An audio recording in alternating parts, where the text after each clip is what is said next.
Bonsoir, Mesdames, Messieurs. La Fédération des enseignants de la Saskatchewan annonce une nouvelle journée de grève tournante. Celle-ci va avoir lieu mercredi prochain, le 7 février, dans certaines écoles de la province. Environ 4 300 enseignants seront en grève, ce qui va affecter plus de 65 000 élèves. 3 écoles du Conseil des écoles françaisoises seront touchées, soit le pavillon Monique Rousseau et le pavillon Gustave Dubois de l'École canadienne-française à Saskatoon et l'École Providence à Vonda. Une première journée de grève tournante a eu lieu jeudi dernier. Les enseignants veulent faire pression sur la province pour faire déboucher les négociations sur le contrat de travail.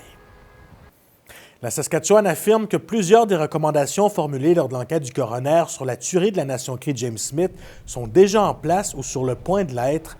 La majorité des recommandations ont été adressées à la GRC, à Service correctionnel Canada et à la Nation Cree James Smith. Après la conclusion de l'enquête, la GRC de la Saskatchewan a indiqué qu'elle avait besoin de plus de ressources pour faire son travail efficacement.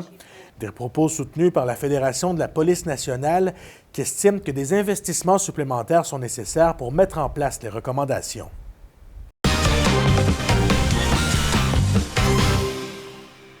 À partir d'aujourd'hui, les équipes de la Ligue canadienne de football peuvent contacter des joueurs autonomes, et ce, jusqu'au 11 février. Les Rough Riders veulent profiter de cette période pour tâter le terrain et voir les possibilités pour solidifier l'alignement. Davido l'a préparé ce qui suit. Les dirigeants des Rough Riders peuvent désormais entrer en contact avec des joueurs autonomes de la Ligue canadienne de football afin de les attirer dans l'organisation. Jusqu'au 11 février, ils pourront ainsi se préparer pour la période des négociations. Selon le directeur général Jérémy Audet, il s'agit d'un moment idéal pour apprendre à connaître des joueurs. It gives us and the players an opportunity to communicate, something that you haven't been able to do with the player. Il dit qu'il s'agit d'une occasion pour communiquer avec ses joueurs potentiels, ce qui n'est pas évident en temps normal, et que si l'équipe a un intérêt pour un certain joueur, ce dernier pourrait évaluer s'il est compatible avec l'organisation. Mais d'entrée de jeu, le directeur général du Vert et Blanc affirme qu'aucun coup de circuit n'est prévu pour le recrutement des joueurs autonomes cette année. Quelques anciens joueurs ont déjà re-signé avec l'équipe, comme le botteur Brett Lauder et le spécialiste des retours de beauté, Mario Alford. Et au niveau des corps arrière, quelques changements pourraient être apportés. There's a possibility that we'll add a fifth from, we're talking to some guys on our negotiation list. Jérémy Audet explique qu'il considère ajouter un 5e corps arrière, mais qu'il demeure confiant avec son équipe actuelle. Il attend le retour de son corps arrière principal, Trevor Harris, et se réjouit d'avoir prolongé le contrat de Mason Fine. De plus, le directeur général ajoute qu'il compte participer à ces discussions avec son nouvel entraîneur-chef. Il dit que Corey Mace est très impliqué dans le processus. Il ne croit pas qu'une personne devrait décider seule de la composition de l'équipe. Selon lui, c'est un effort collectif. Le marché des joueurs autonomes s'ouvre officiellement le 13 février à 11h. Ici David Hull, Radio-Canada, Regina.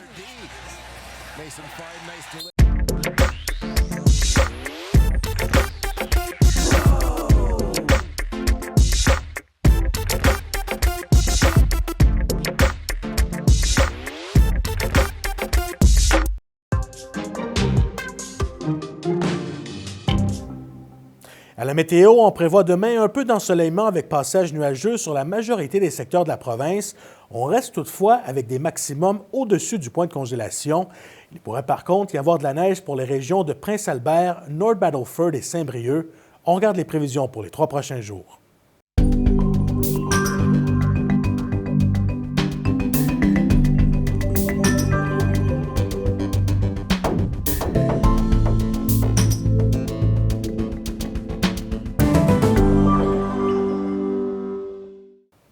Au cours de la journée, Environnement Canada a émis des avertissements de pluie verglaçante pour de nombreuses régions du centre et du sud-ouest de la Saskatchewan. Au moment d'enregistrer le bulletin d'information, les avertissements ont été levés, mais on rappelle quand même aux automobilistes d'être prudents sur les routes et de réduire leur vitesse lorsque la chaussée est glacée. La Ville de Saskatoon indique qu'elle surveille attentivement l'évolution de la situation et des équipes sont prêtes à épandre du sel sur les routes au besoin. Il y a aussi des équipes de déneigement en attente si la neige devait s'accumuler par endroits. Voilà, mesdames, messieurs, c'est ce qui conclut ce bulletin d'information. Ici Karel Hébert et au nom de toute l'équipe, je vous remercie d'avoir été des nôtres. On se retrouve plus tard et d'ici là, bonne soirée.